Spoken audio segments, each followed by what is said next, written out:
Ali Larijani dead, and Iran might be closer to surrender than anyone expected. One of Iran's most powerful men has vanished from public life. No press conference, no official statement, no explanation. And in a country where information is tightly controlled, silence like this doesn't happen by accident. Ali Larijani, former Speaker of Parliament, Supreme Leader Khamenei's personal envoy, the man who has survived every political earthquake in Iran for the last 3 decades, is reportedly dead. And the regime? They haven't said a word. But here's what's really happening. This isn't just about one man dying. This is about what his death reveals. About the cracks that have been forming inside Iran's power structure for years. About a regime that may be much closer to the edge than anyone in Washington, Tel Aviv, yes, or Brussels is willing to admit out loud. Let me explain. Ali Larijani wasn't just a politician. He was a system. For over 30 years, he was the bridge between Iran's hardliners and its pragmatists. He was the man Khamenei trusted to negotiate, to manage, to contain. When things needed to get done quietly, Larijani was the phone call you made. Speaker of Parliament for nearly a decade. Chief nuclear negotiator. The man who sat across from European diplomats and kept Iran's nuclear program alive through wave after wave of sanctions and pressure. He was, in many ways, the regime's most valuable strategic asset. And now reports are emerging, from sources inside Iran, from diaspora networks, from regional intelligence circles, that Larijani is gone, dead, quietly, without ceremony, no state funeral broadcast on television. No lengthy tribute from the supreme leader, no national mourning period. Think about that for a second. In Iran, when a senior official dies, the regime turns it into theater. They use it to project strength, to rally the base, to remind people that the Islamic Republic is still standing. But this time, nothing. And that silence is the loudest signal of all. Inside Iran right now, people are trying to make sense of what's happening. And they can't, because the information is being controlled.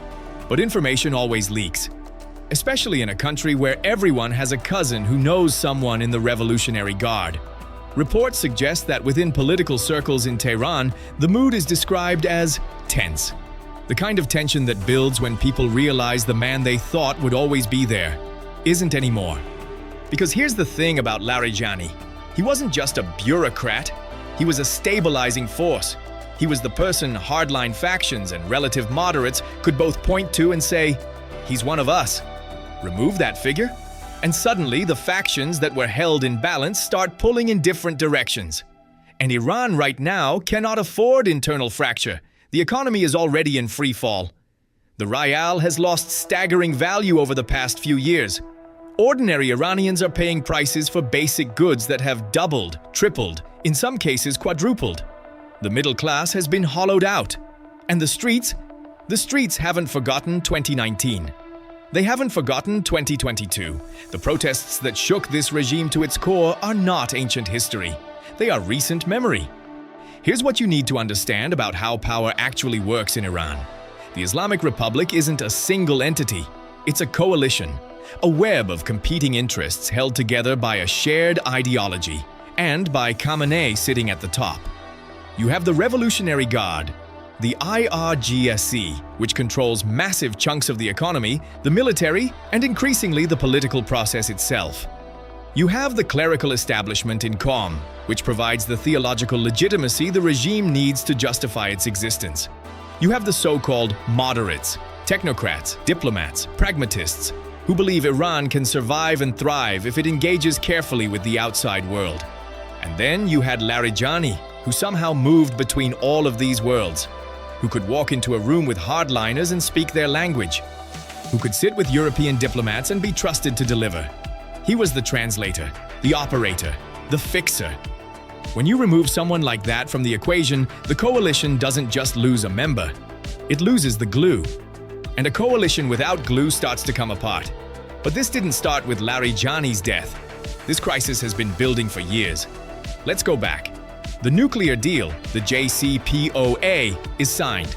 Iran agrees to limit its nuclear program in exchange for sanctions relief. For a brief moment, it looks like Iran might be stepping back from the edge. Then, 2018, the US withdraws from the deal. Maximum pressure begins. Sanctions come back, harder, broader, more suffocating than before. Iran responds by accelerating its nuclear program, spinning more centrifuges, enriching uranium to levels that have no civilian justification, getting closer and closer to the threshold that everyone in the world knows means one thing: weapons capability. At the same time, Iran's proxy network, Hezbollah in Lebanon, the Houthis in Yemen, militias in Iraq and Syria, gets more aggressive. Iran is projecting power outward because inward, things are getting desperate. But here's the strategic miscalculation that nobody in Tehran wanted to admit. The proxies aren't free. They cost money, they cost weapons, they cost political capital. And while Iran was pouring resources into Hezbollah and the Houthis, its own people were getting poorer. The deal was always: the regime delivers economic stability, and the people tolerate the ideology. When the economy collapses, the deal breaks down. And the deal has been breaking down for years. Now here's where it gets interesting. Reports from within Iran's political elite suggest that there have been serious internal debates happening behind closed doors. Debates about whether the current strategy is sustainable. People close to Larijani had, according to regional analysts, been pushing a message quietly that Iran needs an off-ramp, that the nuclear brinkmanship, the proxy wars, the confrontation with the West, it's not working. The economy is proof, the streets are proof, but there's another layer here. There's a faction inside the IRGC, and this is the part that doesn't make it into mainstream analysis, that has become so economically powerful that they actually benefit from sanctions. Sanctions collapse the legitimate economy. That pushes trade underground. And who controls the underground? The Revolutionary Guard. So you have a situation where the people who could end Iran's isolation choose not to, because the current chaos is profitable for them. Larijani understood this. He navigated around it for years. And there are those who believe, and this is one of the theories circulating in regional intelligence circles, that his removal from the picture wasn't entirely natural. Think about that for a second. If a man who was pushing for strategic realism, for engagement, for compromise, suddenly disappears, who benefits? And now look at the broader picture, because this isn't happening in isolation. Iran's position in the region has weakened dramatically in the last 18 months. Hezbollah, once the crown jewel of Iran's proxy network, has been severely degraded. So its leadership decimated, its weapons infrastructure hit repeatedly. The organization that Iran spent decades and billions of dollars building has been set back significantly. The Houthis are still operational, but under increasing pressure. Ports, weapons facilities, command infrastructure, all targeted. Their ability to project power into the Red Sea has not disappeared, but it has been constrained. Assad's Syria, Iran's critical land corridor to Lebanon, fell, just like that. The land bridge that Iran used to move weapons, personnel, and resources across the region, severed. Every pillar of Iran's regional strategy has been shaken simultaneously. And here's the uncomfortable question that analysts are starting to ask openly. If Iran's deterrence, its proxy network, its nuclear ambiguity, what's its regional influence? If all of that is now in question, what does Iran have left? By the way, if you're finding this analysis useful and you want to stay ahead of what's actually happening in the world, not just the headlines, hit like and subscribe. We cover the stories that mainstream media either misses or simplifies. Now let's keep going. So what's actually going on? Let's walk through the theories. Theory 1. Larijani's death is a natural event, and the silence is just the regime managing optics. Maybe he died of illness. Maybe the regime is being quiet because they don't want to project weakness at a moment when they can't afford to. In this theory, Larijani's death is a personal loss, but not a strategic earthquake. The regime absorbs it and moves on. Possible? Yes. Satisfying as an explanation? Not really. Is it because the complete absence of any statement, from a regime that always uses state deaths for political messaging, suggests something more deliberate? Theory 2. Larijani was removed because he had become a liability. In this version, Larijani's quiet push for engagement, for some form of negotiated de-escalation with the West, made him a threat to the hardline faction. In Iran's political system, when you become inconvenient to the wrong people, things happen. This theory suggests his death wasn't natural, it was managed. And the silence is the regime covering its tracks. Is there evidence? Not publicly, but the pattern fits. And in Iranian politics, the pattern is often the only evidence you get. Theory 3. And this is the one that should make everyone pay attention. Larijani's death is a signal. A sign that the pragmatists inside Iran have lost the internal argument, that the hardliners have consolidated, that there will be no off-ramp, no deal, no engagement. In this theory, Iran isn't moving towards surrender, it's doubling down. A wounded animal backing further into a corner. And a regime that has nothing left to lose becomes the most dangerous version of itself. You have to ask yourself, which of these theories changes the calculation for the US, for Israel, for the Gulf states? All of them do, but in completely different ways. Here's what we don't know, and what nobody is telling you. We don't know the true state of Khamenei's health. The supreme leader is elderly. Reports of his deteriorating condition have circulated for years.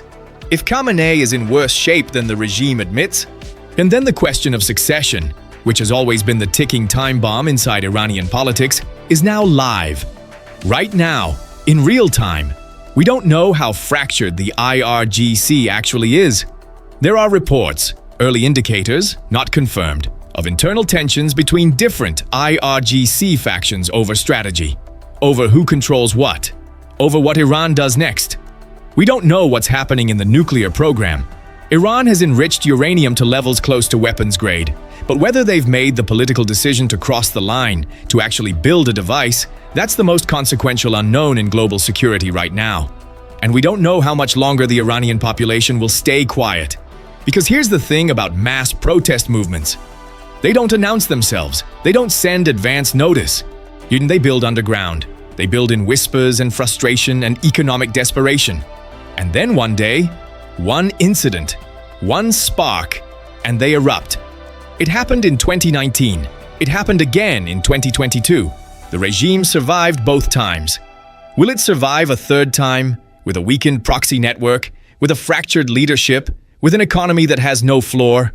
Early signs indicate that the pressure is building again, and this time the regime has fewer tools to push back with. So where does this leave us?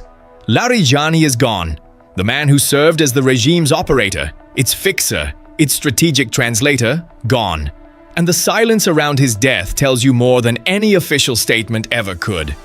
Iran's proxy network, the architecture it spent decades building, has been systematically dismantled. Hezbollah weakened. Syria lost. The Houthis constrained. The land bridge severed. The economy is in freefall. The streets haven't forgotten. The internal factions are fracturing. And the succession question, the one the regime has refused to answer for years, is now impossible to avoid. Is Iran close to surrender? Not in the way that word is usually used. Iran won't wave a white flag. That's not how this works. But strategic surrender, the quiet, forced abandonment of ambitions that are no longer achievable, that happens without ceremony. It happens in back-channel negotiations, in quiet concessions, in the kind of deals that neither side announces publicly. And the signals, the absence of Larijani, the silence from the regime, the desperate economic situation, the regional losses, all of them point in one direction. Something is shifting inside Iran. Oh, something fundamental. But here's what keeps serious analysts up at night. A regime that accepts it has lost, quietly, rationally, strategically, is manageable. The world can deal with that. A regime that refuses to accept it, that doubles down, that reaches for the nuclear option, that lashes out in desperation. That's a different story entirely. And right now, we don't know which version of Iran we're looking at, but we're about to find out. And if this continues the way it appears to be heading, the consequences could reshape the entire Middle East in ways that nobody in Washington or Beijing or Riyadh is fully prepared for. Stay close, because this story is just getting started. What do you think happens next? Drop your take in the comments below.